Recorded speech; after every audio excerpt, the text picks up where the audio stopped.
हमारे साथ मौजूद हैं साहब, जो कि इंस्पेक्टर जनरल पुलिस इस्लामाबाद रह चुके हैं, बड़ा बेहतरीन तरीके से समझते हैं कि पुलिस किस तरह से ऑपरेट करती है। सबसे पहले बहुत शुक्रिया सर, ये क्योंकि आपने सर्व किया है, आपका एक बड़ा लंबा करियर भी है। ये जो पंजाब के अंदर हो रहा है, मैं यहाँ से शुरू करना चाहूँगा कि सूबाई हुकूमत ने फैसला किया और पुलिस को कहा जी लिस्टें बनाएं जिन लोगों ने अपने जो इख्तियारात से उनसे तजावुज़ किया।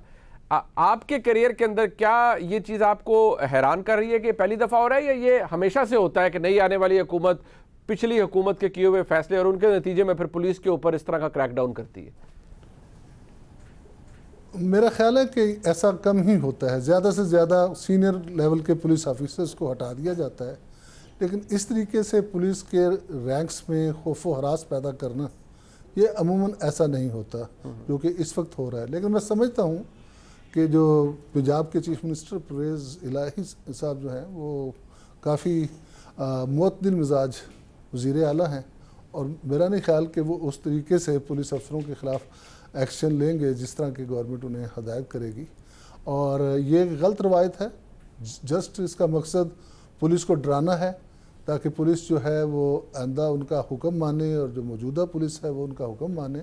और इसमें भी कोई शक नहीं कि जिस तरीके से नून लीग की हुकूमत पुलिस से काम लेना जानती है, उस तरह का बदकिस्मती से पीटीआई अपने पहले पौने 4 साल में भी पंजाब पुलिस से उस तरह से काम नहीं ले सकी, और या उन्हें तरीका नहीं आया उस तरीके से पुलिस को डील करने का। बार बार आईजी तब्दील होते रहे, और ये चूँकि काफ़ी मंजे हुए हैं हमारे नून के लीडर हुक्मरान, ये अच्छे तरीके से काम लेते हैं और पुलिस ज़्यादा इनका हुक्म मानती है। ये भी अच्छा ताहिर खान साहब, ये फरमाइएगा पुलिस के लिए कितना ये मतलब ये उनके मोराल को किस तरह से इफेक्ट करता है? आपने कहा ठीक है, आज वो हाशिम डोगर साहब कह रहे थे कि जो बड़े अफसरान हैं उनको ओहदों से हटा देना ये भी एक किस्म की सजा होती है, लेकिन ये भी जाहिर बात है पुलिस के आला हुक्काम खुद करते हैं।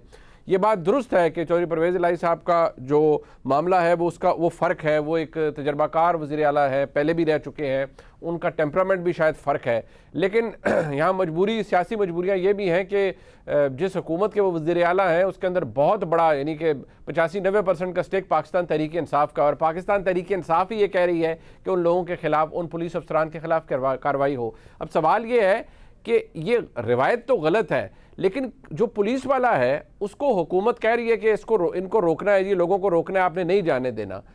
पुलिस वाले के पास कितनी ऑप्शंस होती हैं, या वो क्या कर सकता है कोई भी पुलिस अफसर इस मामले में? चले हम बिल्कुल अपर टीयर की बात नहीं करते, मिड लेवल पे चले जाते हैं, एसपीज, डीएसपीज, एसएचओज, उनके पास क्या इख्तियार होता है? वो हुकूमत को कह सकते हैं कि नहीं जी हम आपका कहना नहीं मानते?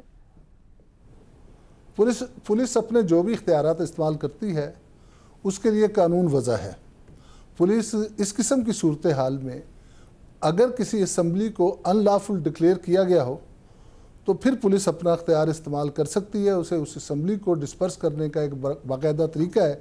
सेक्शन 127 से लेके 132 सीआरपीसी में उसका तरीकाकार मौजूद है कि किस तरह पहले वार्निंग देनी है, फिर लाठीचार्ज, फिर टीयर गैस, फिर लाठीचार्ज, इस तरह के तरीक़ेकार है। लेकिन क्या अब सवाल पैदा होता है कि इस्लामाबाद में अगर एक डी चौक को में इकट्ठे होने वाले मजमे को अनलॉफुल अगर करार दिया गया या मुमकिन जलसे को अनलॉफुल करार दे दिया गया, तो क्या बाकी सूबों की पुलिस और बाकी ज़िलों की पुलिस उस कानून पर अमल दरामद करने के लिए पाबंद है? क्या यहाँ पर हमारा कॉन्स्टिट्यूशन जो है उसका जो आर्टिकल है जो शहरियों को जलसे जुलूस की इजाज़त देता है या आज़ादाना मूवमेंट की इजाज़त देता है, वो आड़े नहीं आता? असल में बात ये नहीं है। बात यह है कि पीटीआई का जो वर्कर है वो उस तरह का वर्कर नहीं है कि जो वो टीयर गैस बर्दाश्त कर सके या छोटा मोटा लाठीचार्ज बर्दाश्त कर ले। अब आप देख लें कि पीटीआई जब भी कामयाब हुई, अब 2014 के धरने में अगर पीटीआई कामयाब हुई तो उसके पीछे पाकिस्तान अवामी तहरीक के वर्कर थे जिन्होंने किसी चीज़ की परवाह नहीं की। अब 2016 में जब इमरान खान ने इस्लामाबाद को लॉकडाउन करने का प्रोग्राम बनाया था तो आप देखें कि वो बनी गाला से बाहर नहीं निकल सके और परवेज खटक साहब जो हैं वो नहीं पहुंच सके, रास्ते में उन्हें डिस्पर्स कर दिया। अच्छा सर एक सेकंड, तो मैं जरा थोड़ा सा, क्योंकि वक्त कम है, मैं आप चाहूँगा कि आपसे ज़्यादा हम ले सके कि अगर किसी अफसर के खिलाफ अब कार्रवाई होती है, लेट से जी उसको फील्ड पोस्टिंग नहीं दी जाती या उसके खिलाफ महकमाना कार्रवाई होती है कि आपने ये किया था, या जो भी एक मामला तो बना लिया जाता है क्या वो अफसर अपने इस मामले को लेकर अदालत जा सकता है कि नहीं मेरा क्या कसूर, मैं तो अपनी उस वक्त की हुकूमत का हुक्म मान रहा था, अपने हायर अप्स का हुक्म मान रहा था, मुझे किस चक्कर में रगड़ा लगा रहे हैं? क्या वो ये कर सकता है या नहीं? वो अपने ही आईजी के पास देखिए ये जो पुलिस ऑफिसर्स को अपने ओहदों से हटा दिया जाता है, इसके सिलसिले में हम देखते हैं कि पुलिस अफसर अज खुद नहीं जाते। बहुत कम ऐसा होगा कोई आईजी लेवल का अफसर सिंध में गया हो इस चीज़ के खिलाफ, कोई दूसरी पार्टी जाए या कोई अदालत सुबह मोटो नोटिस ले तो वो दूसरी बात है। हाँ, जब पुलिस अफसरों के खिलाफ केस बनने अगर शुरू हो जाएं और केस गलत हों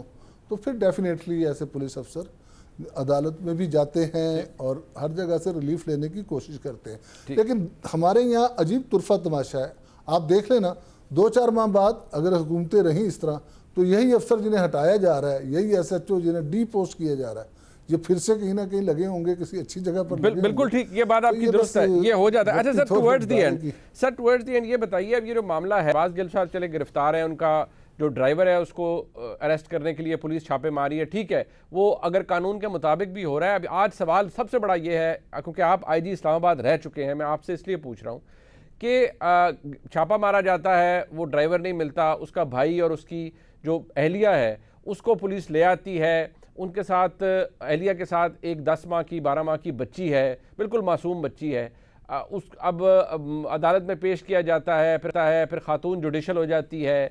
ऐसी सूरत हाल में पुलिस को क्या करना चाहिए? क्योंकि पुलिस का मौक़िफ़ ये है कि जी उन्होंने मुज़ाहमत की है अपने खावत की गिरफ्तारी में, जबकि कुछ इतलात ये भी आ रही हैं कि वो वहाँ पर था ही नहीं जब पुलिस ने छापा मारा है।